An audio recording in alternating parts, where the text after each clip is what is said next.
어쩜 이렇게 시간이 안 가는지 정말 버스 안에서 고잉 이불 속에서 고잉은 언제나 너에게 고잉. Assalamualaikum warahmatullahi wabarakatuh. Perkenalkan, nama saya Siva Asfiani.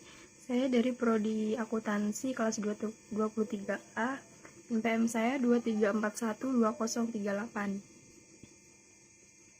Di sini saya akan membuat video pembelajaran mata kuliah matematika bisnis tentang keseimbangan pasar. Apa itu keseimbangan pasar? Pengertian, rumus, dan contohnya. Dalam dunia ekonomi, terdapat hukum permintaan dan penawaran. Dalam hukum penawaran, semakin tinggi harga jual, semakin banyak barang yang diproduksi. Sebaliknya, dalam hukum permintaan, jumlah barang yang diminta akan menurun seiring dengan peningkatan harga.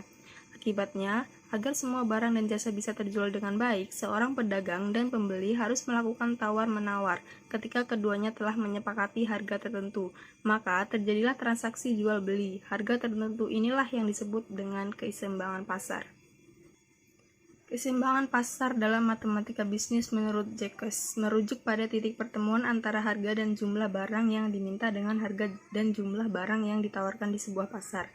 Dalam keseimbangan pasar, transaksi jual-beli dapat terjadi karena jumlah barang yang diminta sama dengan jumlah barang yang ditawarkan.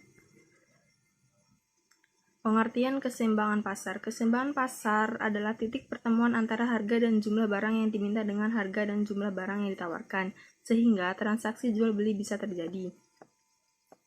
Untuk lebih bisa memahami, bisa dilihat pada PPT di atas. Kemudian ada rumus keseimbangan pasar. Rumus keseimbangan pasar yaitu QD sama dengan QS atau PS sama dengan PD. Yang keterangannya adalah QD adalah jumlah barang yang diminta, QS adalah jumlah barang yang ditawarkan, PS adalah nilai harga yang ditawarkan, dan PD adalah jumlah harga yang diminta oleh pembeli. Faktor-faktor yang mempengaruhi keseimbangan pasar ada 5, yaitu jumlah demand yang berlebihan, 2. Jumlah supply yang berlebihan, perubahan pada demand dan supply sekaligus, 4. Faktor kompetisi, 5. Faktor strategis. Contoh jumlah demand yang berlebihan. Misalnya, harga saham gorengan A yang awalnya hanya Rp150 per lembar, karena salah seorang insider memberitakan kalau pendapatan perusahaan tersebut naik, permintaan saham tersebut naik pula. Akibatnya harganya naik dari 150 ke 500 per lembar. Pada tahap ini, peningkatan jumlah permintaan menyebabkan peningkatan harga, sehingga membentuk titik keseimbangan pasar tertentu. Kemudian contoh yang kedua adalah jumlah supply yang berlebihan. Contohnya adalah petani di musim panen. Pada saat musim panen, sawah atau desa bisa dipanen dalam waktu yang bersamaan, karena beras adalah barang yang mudah basi, dan petani butuh pemasukan untuk memulai musim tanam baru. Maka, mau tidak mau, mereka harus menjual barang dan gabah dengan harga murah kepada tengkulak yang dalam hal ini merupakan pembeli beras. Contoh yang ketiga, perubahan pada demand dan supply sekaligus. Contohnya, misalnya kenaikan bahan baku untuk pembuatan sebuah lantai keramik. Karena kenaikan harga bahan baku ini, produsen lantai keramik tersebut menurunkan jumlah produksi. Pada saat yang bersamaan, jumlah permintaan yang menurun karena inflasi tidak hanya terjadi pada bahan baku barang tersebut, tetapi juga pada kebutuhan lain secara umum, sehingga konsumen mencari lantai alternatif yang lebih murah. Dan ada faktor kompetisi. Bagi individu perusahaan, faktor kompetisi juga bisa mempengaruhi keseimbangan pasar produk yang mereka produksi. Misalnya, ada perusahaan baru yang menjual barang dengan harga yang lebih murah. Konsumen bisa berpindah hati memilih produk dari perusahaan baru tersebut apabila perusahaan yang lama tidak menyediakan produk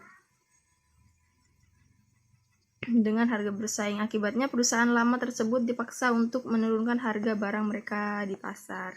Kemudian yang kelima ada faktor strategis. Berkelindan dengan faktor kompetisi, faktor keputusan strategis perusahaan juga bisa mempengaruhi titik keseimbangan produksi barang dan jasa perubahan tersebut di pasaran. Misalnya, perusahaan yang baru memasuki pasar memutuskan untuk mematok harga produk yang lebih rendah dibandingkan pesaing dengan tujuan untuk memperoleh market share baru. Ketika bangsa pasar perusahaan tersebut sudah mapan, perusahaan akan menaikkan harga produknya pelan-pelan. Nah, ini ada contoh keseimbangan pasar. Kurva keseimbangan pasar gambar di atas menunjukkan bagaimana perubahan harga produk dapat mempengaruhi tingkat keseimbangan barang tersebut. Pada gambar di atas terlihat bahwasanya ketika harga sama dengan P1, jumlah barang yang diminta sama dengan Q1. Ketika harga barang tersebut turun menjadi P2, jumlah barang yang diminta akan naik menjadi Q2 karena dengan penurunan harga di pasar, daya beli masyarakat terhadap barang tersebut menjadi lebih besar. Kemudian ada contoh lagi, kurva keseimbangan harga pasar pada gambar sebelumnya, nomor 1 dan 2, sebelumnya terjadi pada pasar persaingan sempurna atau PPS atau pasar persaingan monopolistik. Kurva tersebut tidak akan terjadi apabila pasar barang terkait bersifat monopoli. Pada pasar monopoli, tingkat keseimbangan yang terjadi adalah seperti gambar yang nomor 3 yang di samping. Hal ini karena konsumen tidak memiliki kekuatan yang cukup untuk menurunkan harga barang, sehingga berapapun harga barang yang ditetapkan oleh produsen, mereka akan tetap membeli barang tersebut. Pada gambar 3 di samping, dengan jumlah permintaan sebanyak 30 unit, seharusnya barang tersebut bisa dijual dengan harga 80. Namun karena sifatnya monopoli, produsen menetapkan harga hingga 140. Baik, terima kasih. Sekian video pembelajaran dari saya. Apabila ada kesalahan, saya mohon maaf. Dan semoga bisa bermanfaat. Saya akhiri. Wassalamualaikum warahmatullahi wabarakatuh.